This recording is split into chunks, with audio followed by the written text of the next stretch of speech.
మీ అందరికీ ఇది రావాలి. మేమున్న ఈ స్థాయిలో ఈ ప్లేస్లో స్టేజ్లో మీకు అందరూ ఉండాలి. అది మా డ్రీమ్. మీ అందరికీ నా కృతజ్ఞతలు. ఈ స్టేజ్లో ఈ స్థాయిలో మేము ఉన్నామంటే అంత దేవుని కృప.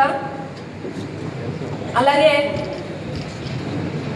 మా లెజెండ్ టైగర్స్ నరేష్ గురూజీ, శ్రీను మహాగురూజీ, దినేష్ మహాగురూజీ, వీరేష్ మహాగురూజీ, రమేష్ మహాగురూజీ అందరికీ కూడా కోటి కోటి ధన్యవాదాలు. అలానే మా లెజెండ్ వికాస్ మహాగురూజీ కూడా గట్టిగా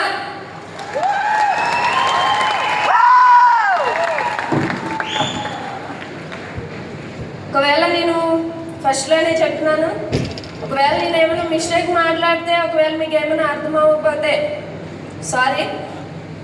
అయితే మా లైఫ్ స్టైలు ఫస్ట్లో ఓకే, మీకు ఆల్రెడీ నా టెస్టిమోనీ చూశారు కాబట్టి అందులో ఓకే బాగానే ఉంది. మేము ఇది ప్లాన్ వినేటప్పుడు నాకైతే అసలు ఇష్టం లేదు, ఎందుకంటే డబ్బులతో పని కాబట్టి డబ్బులు కట్టాలి కదా. అందుకైతే నేనైతే ఫస్ట్ నేను వద్దనే చెప్పాను.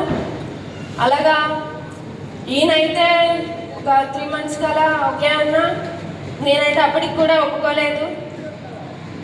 అయినా సరే ఈయన నాకు తెలియకుండా వాళ్ళని పిలవటం కట్టడం అంతా జరిగింది. ఫస్ట్లో అయితే నేను చాలా ఇతనికి సపోర్ట్ అయితే నేను చేయలేకపోయాను, సారీ. అయితే తర్వాత ఒక మేము డీడీ కట్టే కూడా ఒక 4 months 5 months వరకు కూడా మేము అసలు దీని జోలికి వెళ్ళలేదు మేము. ఎందుకంటే మాకేం తెలియదు, వెళ్ళాలి చేయాలి అని అంటే ఈయన ప్రోగ్రామ్స్ అదిగా ఉంటాయి కదా, ఇంకా వాటి కోసమని వెళ్ళటం జరగలేదు. అయితే ఎప్పటికప్పుడు మాకు గుర్తు చేస్తూ మన రమేష్ బాబు గురూజీ, దినేష్ గురూజీ వీళ్ళందరూ మాకు వస్తా ఏంటి రమేష్ గారు ఏంటి ఏంటి అని అలా గుర్తు చేస్తూ ఉండేవారు. అయినా సరే నేను వాళ్ళు వచ్చినప్పుడు ఈయన్ని ఏంటమ్మా ఎందుకు ఏంటి అని ఈయనైతే నేను అసలు కొంచెం కోపగించుకోవడం అలాగా జరిగేది. అయినా సరే ఈయన ఏమి లేదమ్మా అని సర్ది చెప్పేవారు. అయితే ఫస్ట్ మేము ఎంటర్ అయిన ఒక 6 monthsకి దిశ వచ్చిందండి. మేము ఫస్ట్ అక్కడికే వెళ్ళాము, బెంగళూరు. అయితే మేము వెళ్ళటం కూడా మాకు ఇష్టం లేదు. అయినా సరే సోము మహాగురూజీ మాటలు విన్నాక ఎవ్వరు నో అని చెప్పగలరు. అయితే అది అప్పుడే స్టార్ట్ అయింది. అయినప్పటికీ కూడా నేను కొంచెం డబ్బులను బట్టయితే ఇల్లు వెనక పెట్టేదాన్ని. మాటలు గుర్తు ఉన్నా కదా అనుకునేదాన్ని, కానీ ఆ డబ్బులు టైంకి వచ్చేసరికి నేనైతే నో చెప్పేదాన్ని. ఇతనికి అయితే చాలా వరకు నేను సపోర్ట్ ఇవ్వలేదు.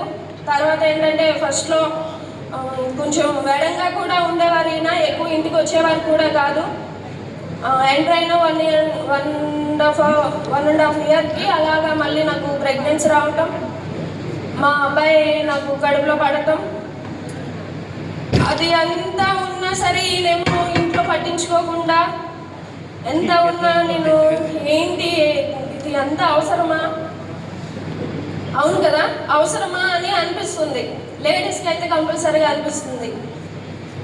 ఈ టైంలో దగ్గర లేకుండా పని బిజినెస్ అని ఎలా పిల్లల్ని వదిలేసి ఎలా అని నేనైతే చాలా కోపగించుకునేదాన్ని. ఈయనేమో లేదమ్మా వచ్చేస్తానమ్మా ఇదిగో ఇది తేనా అది తేనా అంటే సర్ది చెప్పడానికి ఫోన్ చేసినప్పుడు అలా ఇది రేపు వస్తా లేదంటే ఎల్లుండి వస్తా చెప్పేవారు. కానీ రేపు కాదు ఎల్లుండి కాదు 4 days 5 daysకి వచ్చేవారు. ఎక్కువ జర్నీ చేసేవారు.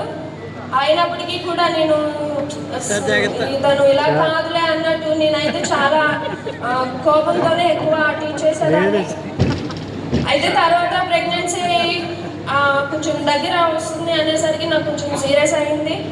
ఆ టైంలో కూడా ఈయన దగ్గర లేకపోవడంతో ఈయన ఏం చేశారంటే మా అమ్మగారికి ఫోన్ చేసి, ఇది నన్ను తినేస్తుంది, నువ్వు వచ్చి తన దగ్గర ఉండు, నేను బయట చూసుకుంటాను అని మా అమ్మగారిని నాకు అప్పు చెప్పి ఆయన మళ్ళీ బయటకు వెళ్ళిపోయారు. కవర్ చేయడానికి అక్కడ అలా నా పోరు పడలేక అది అయిపోయాక సరే డెలివరీ టైం వచ్చింది. డెలివరీ టైంకి ఓకే అంతా అయిపోయింది, బాగానే ఉంది అనేసరికేమో అది డేటు అయిపోయింది. మా బేబీ మాత్రం బయటికి రానంటున్నాడు. వాడు సిజరింగ్ అన్నారు. మళ్ళీ దానికి అమ్మ ఇలా అంటున్నారంటే, అమ్మో అవునా, నేను ఇలా అన్నాను అలా అన్నాను, వాళ్ళకి మాట ఇచ్చాను వీళ్ళకి మాట ఇచ్చాను అవునా అని అది కొంత. ఇప్పుడు అయ్యో బేబీ రావాలని అని కాదు కానీ 50-50 ఒక 50% మా వైపున, ఒక 50% మాత్రం టీం వైపు ఉండేది ఆయన మైండ్ అంతా. తర్వాత అది అయిపోయాక కూడా ఇంకా ఆ బేబీ కూడా బయటికి రావటం అంతా అయిపోయింది. ఇంక తర్వాత అబ్బాయి అనేసరికి ఇంకా ఆయన సంతోషానికి అవధులు లేవు. అప్పుడైతే నన్ను విడిచిపెట్టలేదు. ఆ 4 days కూడా నాతోనే ఉన్నారు. ఇంకా ఫోన్లు వచ్చినా సరే పెద్ద అది పక్కన పెట్టారు. ఆ 4 days అప్పుడు హ్యాపీగా ఉన్న 4 days.